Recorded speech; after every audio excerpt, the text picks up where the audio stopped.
पीछे का जो उद्देश्य है वो उद्देश्य इस प्रकार है कि आज हमारे आज़ाद भारत में लगभग 35 करोड़ से ज़्यादा जो युवा है, जो विद्यार्थी है, जो अपने टाइम, टैलेंट और माँ बाप के जो पसीने से कमाई हुई जो मनी है, टाइम, टैलेंट एंड मनी को लगाकर इस व्यवस्था में अपने जीवन को सुखमय और समृद्धमय देख रहे। ऐसे लगभग प्रतिदिन 38 जो सुशिक्षित युवा है वह बेरोजगारी के कारण आत्महत्या कर रहे। अभी हमारे संसद में एक साथी ने कहा कि मेरी भी आत्महत्या करने की मैं कोशिश कर रहा था। तो इस प्रकार से जो सामाजिक जो चर्चाएं हैं, जो विद्यार्थियों की और युवाओं की, बेरोजगारों की जो मूल समस्या है, इस मूल समस्या के ऊपर में जो लोकतांत्रिक व्यवस्था में जो संसद का निर्माण दिल्ली में किया गया है या फिर एमएलए और एमपी को चुनवा कर हम लोगों ने भेजा है, यह लोग संसद में किसी भी प्रकार से आवाज नहीं उठाते। क्यों? कि यह राजनीतिक जो पार्टियां है, इस राजनीतिक पार्टियों ने निर्माण किए हुए दलाल है, एजेंट है, और ये एजेंट अपने समाज को बेचकर, अपने समाज को यह दुविधा में डालकर यह पार्टियों के लोगों को, उच्च पदाधिकारियों को खुश करने के लिए संसद में नींद लेने का काम करते हैं। ना ही यह लोग समाज के विद्यार्थियों को, युवाओं को, किसानों को, महिलाओं को योग्य मार्गदर्शन करने के लिए कोई कार्यक्रम करते हैं, ना ही उनके भवितव्य के लिए कुछ योजनाएं बनाने के लिए संसद में आवाज उठाते हैं। ऐसे निकम्मे हमारे समाज के जो एमएलए एमपी चुन कर गए हैं वह आवाज नहीं उठाते, इसीलिए बेरोजगारों की संसद का निर्माण करना पड़ा। यह बेरोजगारों की संसद कोई साधारण कार्यक्रम नहीं है, यह कानों को सुकून देने का कार्यक्रम नहीं है, यह हमारे देश के बेरोजगारों को शासक बनाने का कार्यक्रम है। ये क्यों शासक बनाने का कार्यक्रम है? क्योंकि देश में जो विद्यार्थी है, युवा है, बेरोजगार है, उसको अपने भविष्य की, अपने समाज की किसी भी प्रकार की कोई जानकारी नहीं है। जानकारी नहीं होने के कारण उसको दुश्मन और दोस्त की पहचान नहीं है। दुश्मन और दोस्त की पहचान न होने के कारण वह दुश्मनों से दोस्ती और अपेक्षाएं करता है और वह दुश्मन उनके भविष्य का निर्णय संसद में लेता है। हमारे समाज का विद्यार्थी, युवा, बेरोजगार क्या कर रहा है? तो यह बड़ी बड़ी डिग्रियां लेने के लिए कोचिंग क्लासेस लगा रहा है, बड़ी बड़ी डिग्रियां लेने के लिए यह बड़ी स्पर्धा परीक्षाओं की तैयारी कर रहा है, यह लाइब्रेरी में पढ़ रहा है। अपने जिंदगी की महत्वपूर्ण जो समय है वह जिंदगी बनाने के लिए पढ़ाई पर खर्चा कर रहा है, लेकिन वह इस चार दीवारी में पढ़ते समय उसके भविष्य का निर्णय संसद में लिया जा रहा है। जिस प्रकार से विठल कामने सर ने एक बात कही कि अभी 14 मार्च को महाराष्ट्र सरकार ने एक जीआर निकाला कि इसके आगे सरकारी नौकर भर्ती बंद कर दी जाएगी, फिर भी हमारे देश का विद्यार्थी, युवा, बेरोजगार यह अपने टाइम और टैलेंट को लाइब्रेरी में लगा रहा है, पढ़ाई करने के लिए लगा रहा है। उसको इस बात की जानकारी नहीं है कि उसका भविष्य धोखे में धकलाया जा रहा है, संसद में उसके भविष्य का निर्णय लिया जा रहा है। इसीलिए बेरोजगारों की संसद है। काफी सारे यहाँ पर प्रश्न उपस्थित किए। मैं आप लोगों को कुछ महत्वपूर्ण जानकारी आज के इस कार्यक्रम के माध्यम से देना चाहता हूं।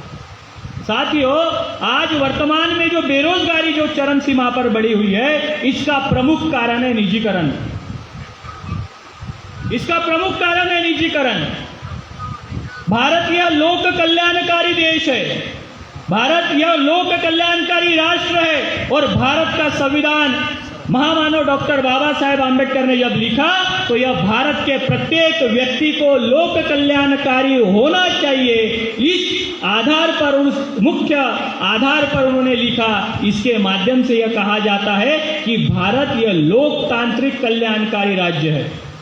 यह लोकतांत्रिक कल्याणकारी राज्य में हमें शिक्षा का अधिकार दिया गया, हमें शिक्षा लेने के बाद शिक्षा का अधिकार देते हुए किसी भी प्रकार का कोई भेदभाव नहीं होगा। केजी से लेकर तो पीजी तक सभी जाति और धर्म के बच्चों को फ्री, फेयर और मुक्त जो एजुकेशन हमें बाबा साहेब आम्बेडकर ने संविधान में दिया, वह संविधान में दिया हुआ एजुकेशन आज वर्तमान में महंगा कर दिया प्राइवेटाइजेशन के माध्यम से। साथियों, ठीक इसी प्रकार जो देश का कर्मचारी है, यह देश का कर्मचारी अपने जिंदगी के 30 साल देश सेवा के लिए लगाता है, उसका भी कल्याण होना चाहिए। इसीलिए बाबा साहेब आम्बेडकर ने उसके भी अधिकारों की बात संविधान में लिखकर रखी। और यह कर्मचारियों का जो योगदान है, यह भविष्य के जो विद्यार्थी है, युवा है, इनके भविष्य को निर्माण करने का योगदान होना चाहिए। इसीलिए 1952 को भारत सरकार ने एक एक्ट बनाया। उस एक्ट का नाम है, जो कर्मचारी नौकरियों पर है उनके वेतन में से 6% टैक्स कटता है, उसे प्रोविडेंट फंड कहते हैं। यह प्रोविडेंट फंड का एक्ट बनाया गया और यह प्रोविडेंट फंड का एक्ट के माध्यम से कर्मचारी के वेतन में से 6% पैसा यह सरकार देश के कल्याण के लिए लगाएगी और लगाने के बाद में देश का कल्याण करेगी, देश का विकास करेगी। यह योजना है। 6% यह वेतन में से कटा हुआ पैसा भारत सरकार के पास जमा हुआ। उस जमा करने के लिए उन्होंने एक संस्था बनाई। वो संस्था में सारा यह पैसा जमा हुआ। यह पैसे के आधार पर भारत सरकार को देश में लगभग 348 बड़े संस्थानों का निर्माण करना पड़ा। 348, जिसमें नाल्को है, बाल्को है, टेल्को है, बीएसएनएल है, रेलवे है। ऐसे भारत सरकार ने 348 लोक कल्याण के लिए संस्थानों का निर्माण करना पड़ा। संविधान को ध्यान में रखते हुए संविधान की अमल बजावनी करने के लिए यह करना पड़ा, जिसमें बड़ी संख्या में हमारे देश के युवाओं को रोजगार मिला। क्योंकि कंपनियां बनाई जाएगी लोक कल्याण के लिए, उद्योग खड़ा करने के लिए, भारत को प्रबल बनाने के लिए, भारत के विद्यार्थियों को, युवाओं को रोजगार देने के लिए यह 348 कंपनियों का निर्माण किया गया। और इन 348 कंपनियों में जो लगने वाला जो मैन पावर है, उसमें बड़ी मात्रा में नौकर भर्ती की भी तरतूद की गई और कई लाखों करोड़ों लोगों को रोजगार मिला ये 348 कंपनियों में। क्लास 3, क्लास 4 में नौकरी पर लगे हुए लोगों ने सपना देखा, आने वाले समय में हम अपनी औलादों को आईएएस बनाएंगे, आईपीएस बनाएंगे, डॉक्टर बनाएंगे, प्रोफेसर बनाएंगे। हम क्लास 3 और क्लास 4 में हम नौकरी कर रहे हैं, लेकिन अपने आने वाले पीढ़ी को क्लास 1 और क्लास 2 तक पहुंचाने के लिए हम काम करेंगे। यह सपना हमारे माँ बाप ने देखा और ये देखने के बाद साथियों बड़े प्रमाण में यह पूरा होते हुए भी नजर आया। लेकिन 1991 में भारत सरकार ने एक नई योजना बनाई, एनडीए और यूपीए ने साथ में मिलकर बनाई। कर्मचारियों के मेहनत के पैसे पर 348 कंपनियां खड़ी की गई थी, जिसमें विद्यार्थियों को रोजगार दिया गया था। 25% से लेकर तो 300% तक कंपनी को फायदा हुआ, जिसका आधा पैसा कंपनी ने अपने ग्रोथ के लिए, जो कि टैक्स के आधार पर रखा, और इसी के आधार पर जो पैसा, जो यह बड़ी मात्रा में जो कंपनियों को फायदा हुआ, यही फायदा कर्मचारियों को पेंशन योजना प्रणाली के माध्यम से मिलता था। इसका मतलब कर्मचारियों का कटा हुआ पैसा यह सरकारी योजनाओं को खड़ा करे, विद्यार्थियों को नौकरियां लगे, उसमें से मिला हुआ फायदा कर्मचारियों के 30 साल की जो मेहनत उसने लगाई है सेवा करने के लिए, उसके मरने तक और उसके परिवार का सेफगार्ड होना चाहिए। यह 348 कंपनियां खड़ा करने के बाद में हुआ। क्या षड्यंत्र किया दुश्मनों ने कि यह सारे के सारे कंपनियों को निजीकरण करने के प्लान बनाया और 1991 में एलपीजी नाम का एक्ट लाया, जो कि कांग्रेस सरकार और बीजेपी सरकार दोनों ने मिलकर लाया, और सारी की सारी 348 कंपनियां यह निजी क्षेत्र के हाथों में बेच दी। इसका मतलब कर्मचारियों के पेंशन को खत्म करना और विद्यार्थियों को बेरोजगार बनाने का कार्यक्रम निजीकरण के माध्यम से बड़े प्रमाण में लाया। आज वर्तमान में कर्मचारियों की पेंशन और बेरोजगारों की समस्या यह वर्तमान में उद्योगपतियों को हमारे 348 संस्थानों को बेचने का कारण है। 2005 से यह पुरानी पेंशन बंद कर दी, 2004 में ईवीएम मशीन लाया, हमारे ओबीसी के लोगों को डॉक्टर बाबा साहब आम्बेडकर ने संविधान में आर्टिकल 340 के माध्यम से 1950 में संविधान में अधिकार दिया। बाबा साहब 1956 में चले गए, ओबीसी को 1991 में मिला, 1992 में मिला, 15 नवंबर 1992 को ओबीसी को इतने सालों के बाद दिया। 92 में देते बराबर ही 1 साल पहले निजीकरण के माध्यम से सारा सत्यानाश करने का कार्यक्रम किया। इसी बात से सिद्ध होता है कि 2005 में कर्मचारियों की पेंशन खत्म कर दी और कर्मचारियों के वोट का डर नहीं रहना चाहिए करके 2004 में इलेक्ट्रॉनिक वोटिंग मशीन लाया।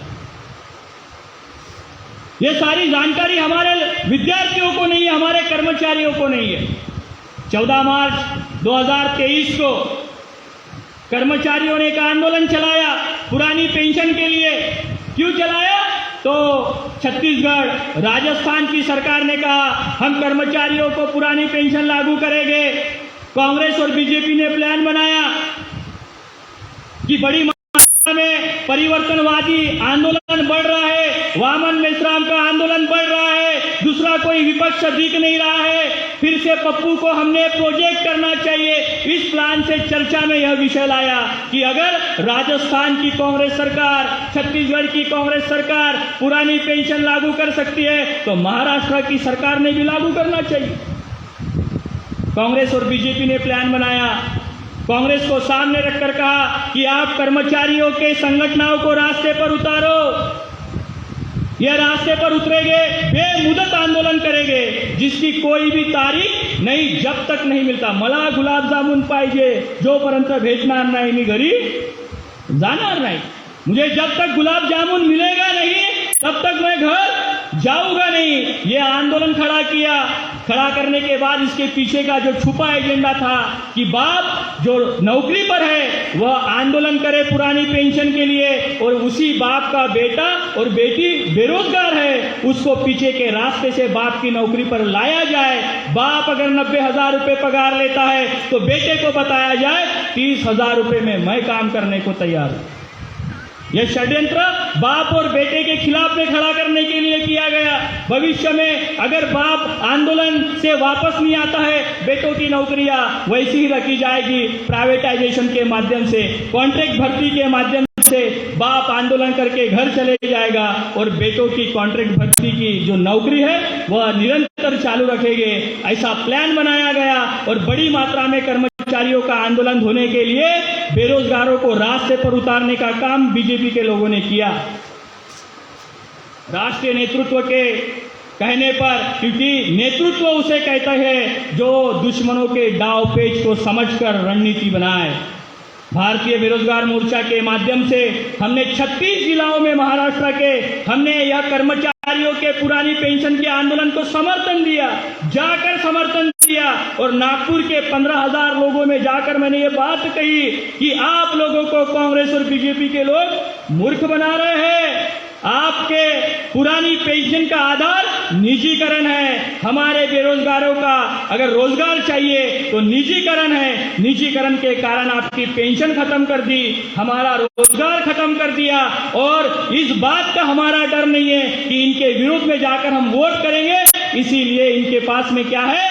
इलेक्ट्रॉनिक वोटिंग मशीन है। कर्मचारियों को मैंने आह्वान किया और कहा कि अगर आप अपने आंदोलन में निजीकरण और ईवीएम मशीन का मुद्दा लेते हो तो आपकी सभी समस्या का समाधान हो सकता है। मैं यह बोलकर वापस घर आया और 2 घंटे के बाद आंदोलन खत्म कर दिया गया। यह भारतीय बेरोजगार मोर्चा की ताकत है साथियों। हम आने वाले समय में बेरोजगारों को शासक बनाने की लड़ाई लड़ रहे हैं। आने वाले समय में बेरोजगारों की आजादी की लड़ाई लड़ रहे हैं। हम राष्ट्रीय स्तर पर बेरोजगारों की राष्ट्रीय शक्ति का निर्माण करना चाहते हैं, अपनी ताकत पैदा करना चाहते हैं, और इन जो लोगों को, हमारे दुश्मनों को इस सत्ता से बेदखल करके हम इस देश के शासक बनने के लिए बेरोजगारों की संसद है। आप